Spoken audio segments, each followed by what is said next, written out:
Welcome back to the channel. In this video, we will be configuring the new Luminys NVR with a 4 megapixel turret camera. If you haven't seen the previous video highlighting the unboxing and first impressions, check it out right here. But in this video, we're going to be going through the software, the first impressions on the menu system, and the picture quality of the new camera. So, I'm going to want this thing to be oriented in this kind of a fashion here, because there's our power and the SATA connection. What I'm going to actually start with are these two screws here first. Lift up these cables. And you can actually, before I do this, you can see here on the bottom of the NVR, this slotted connection. So we'll take this and set it in that slot and then take it down. Now I can tighten these two guys.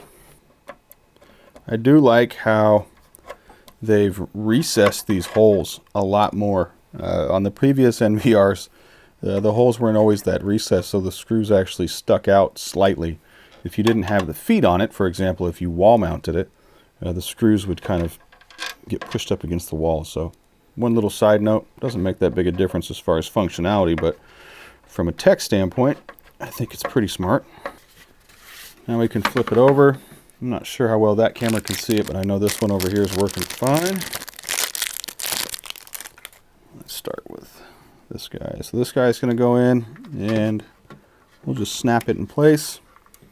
Route this over to our NVR board. And next will be the power. Notch goes outside. And this will clip into place here. Just make sure that doesn't get stuck on anything while we put the lid back on. Cool. So the hard drive is installed. Power and data. Now we can slide this back on. And we'll put our two screws in here.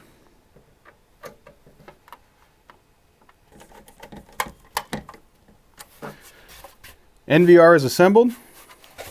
Just for the heck of it, why don't we throw the feet on it? We're not wall mounting this thing.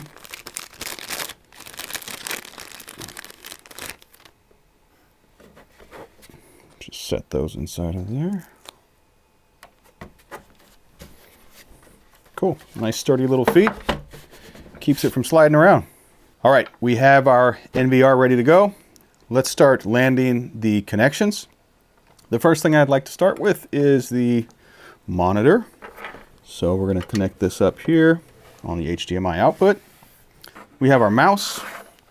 I'm just going to give myself some room on this and connect the USB for the mouse. Next we have our local area network, or LAN cable, which will plug in right above the mouse. And here I've got a patch cable for the camera that we'll be connecting up. And this is going to connect to the dongle coming off the camera. Lastly, we'll plug this in for power. Just a quick note for me personally as a technician, there's no power switch on this. So it's either plugged in or not plugged in for power. But it's all right, it's just a 4-channel NVR. I'm sure that the larger NVRs will have a power switch on them. So this guy is booting up. If you can see this here, I'm going to try to turn this very carefully. On the front of the NVR, we've got some lights showing that we're getting some power. I'm just going to lift this up so I can take a look at it. So we've got power. We're going to look for net, and then the hard drive. All three of those lights should be lit up. And I've got some network activity off of my LAN connection.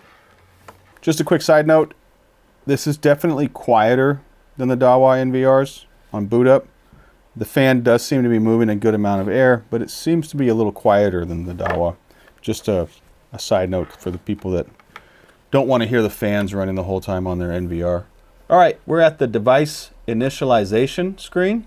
It looks like we have 3 languages, English, Spanish, and French. Let's go next. We have a software license agreement, and we do agree to that. Next, here's where we can set up an admin password.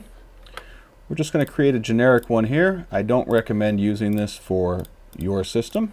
It seems like the Enter key doesn't do anything. Something that I guess I'm kind of used to as a technician, being able to hit Enter and the keyboard box disappears. I'm not a big fan of that, to be honest with you. Modification of camera login password. We're just going to leave this unchecked, which just simply means that the camera will adopt whatever password that we put in for the admin user on the NVR. Let's go next. Let's draw a quick login password. Let's do a letter L for bright link. All right. Email. You want to throw in your email for a recovery email on here. Oh, that Enter button is annoying. The first part of the setup wizard is complete. Now we're on to the next section. Looks like we've got date and time. For us, we are -8 Pacific. Next. DHCP, we'll leave that checked. Next. Here we have the mobile client QR code to download, as well as the device serial number QR code, and the serial number listed out here below it. Device status shows online, and this is enabled for P2P. We'll go next. Here I have my 2 terabyte hard drive, and let's go ahead and format that. It's always a good best practice to format your hard drive when you power it up. This will require the admin password. That Enter key is still getting me.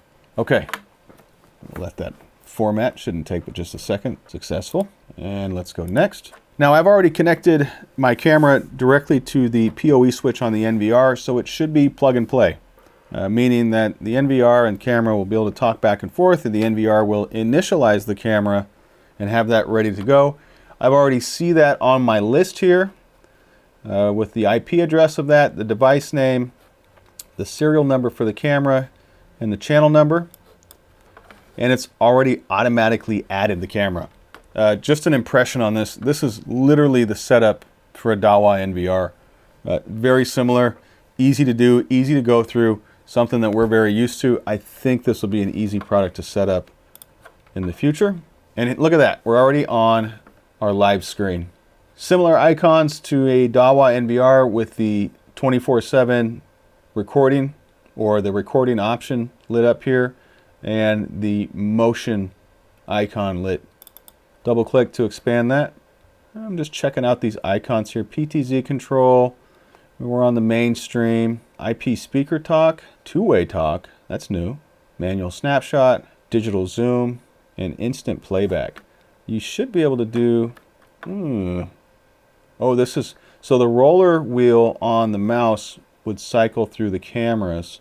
Let's try digital zoom check. Oh, here we go. Here's where we can do a digital zoom on a live screen. I'm going to uncheck that. Double click again to go back to our 4-channel. See if there's any menus up on the top. Doesn't look like it. Here we have a menu on bottom. Favorites. That's new. So it looks like you can create a favorites, maybe like a customizable live view, which would be nice. And we've got 1 or 4-channel view. Okay, here we are at the main menu kind of screen. Up top, we've got a power button. So we've got restart and shutdown. Oh, that's nice. So you don't have to just pull the power plug and hard shut down. We've got logout, switch user. Let's click on logout. Okay. And here we have login, scan. Okay, that just opens up the QR codes. Question mark is the user manual. That's nice. So they've included the user manual in the software itself, which is a pretty cool feature. It used to be a sticker that came with the DAWA NVRs. We had to stick it on something. All right, let's go into the system. Basic configuration. Looks like it's asking us to log in with the symbol that we created earlier. Basic configuration. We've got device names. So that's cool. You can name your device. Instant playback, failed login lock, lock duration, mouse sensitivity. Date settings, good. We can set up the NTP, which keeps up with the time. It's relevant, especially in areas where you have daylight savings time, like we do here on the West Coast. You should also put in when daylight savings time happens. All right, there's that. Holiday setting. Here we have user management, OnVIF user management. I'm just kind of skipping through. Again, this is my first time seeing the menu, so I'm quickly just going to jump through a few of these, point out anything that looks different or out of place or maybe a new feature. Just a personal opinion, the menu is easy enough, I guess. It looks okay. It's not visually stunning, but again, it's just an NVR menu, as long as it gets the job done, right? Here we have some network settings. IP speaker section, this is pretty cool. So if you are running speakers on the network, that could be handy. Our alarm section, our display. Let's change this up to 1920 by 1080. Channel title, image enhancement. Interesting. Click on apply. See if that changes things up for us. Oh, it looks a lot better. Let's go back into the menu. Audio settings, system maintain, very similar to the DAWA menu, just a little bit different layout. Auto reboot, we'll leave that on never, and system info. Here's our disk info. Let's go up here to storage, identical to DAWA, although I don't see recording section for intelligent. Maybe we'll find it later. This might take some getting used to. It's a little bit different than the DAWA. Disk management. Here's where you can reformat your hard drive or choose how you want that to perform. Recording mode, identical to DAWA. This is kind of cool. You can do a calculation on your disk quota based on how many cameras that you have. Disk detection and testing. FTP. So you can do SFTP, which is great. Let's go to the camera itself. Here's our PoE information. Image attributes. Let's see what we got going on. Video overlay.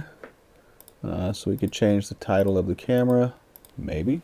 This is video recording. That enter button not working kind of throws me off, I have to say. That's cool. You can do 3 different OSD names. And that places that right here in this bottom portion. Or you can move this around, which is kind of cool. Privacy masking. Pretty normal stuff. Video parameters. Here, let's see, we've got H264 and 265. The highest resolution is 2688 by 1520 at 4 megapixels. And I left it on 30 frames per second. We can enable the audio on this and hit apply. Here we have basic event, and this is general motion detection is turned on. IMD. Not sure what that is, but we've got, maybe this is something similar to like smart motion detection that DAWA had. They might be Lumi motion detection with the Luminys series. We have valid targets. We've got a human and a vehicle. AI event. And here we have face heat, VCA. I'll have to look up and see what that means exactly. People counting, metadata, object marking, VCA. Let's try and set up one of these. Okay, so this is similar to IVS on DAWA, intelligent video surveillance, line crossing, intrusion, parking, and loitering. Cool. So on the DAWA series, it was simply line cross or intrusion. They've added parking and loitering on here. Looks like it's built into the camera. Let's just see what it looks like to draw one of these real quick. So we can just draw in and out, target filtering, and hit OK. Arming period. You can enable an IP speaker, local audio. Okay. And then of course you can have that send an email. Oh, here's where they're talking about the license plate reader function on the NVR. I'm not going to spend too much time on this. I'm just kind of checking it out. And then your license plate reader database. Search looks pretty standard. Smart search. Okay. So this is nice. They put the smart search or all the AI search in the same section as the standard camera search. Whereas before on DAWA, you had to go to a totally different menu to find any of the AI search type things. It makes sense to do it here. No, I take that back. It's just like DAWA. It's in a different menu. Playback sections right here. Let's see if we can do a quick playback. Similar looking menu. Here I have my timeline. And we're going to go right here. AI is selected down here. Oh, they changed it. So now here's where you can do your zoom in on your timeline. We'll do 1 hour. Let's go 2 hours. So we got green signifying no movement. and then yellow for motion. There's me drinking my coffee. Let's get off of that. So let's see here. Human. Oh, very nice. So that's cool. Under the playback section, they have enabled human detection, which makes it great. This is cool. I do like this feature actually for playback. Motor vehicle. These are just filters. Okay. So we can do both there. And then here's a normal recording. Similar to the DAWA with the video clipping.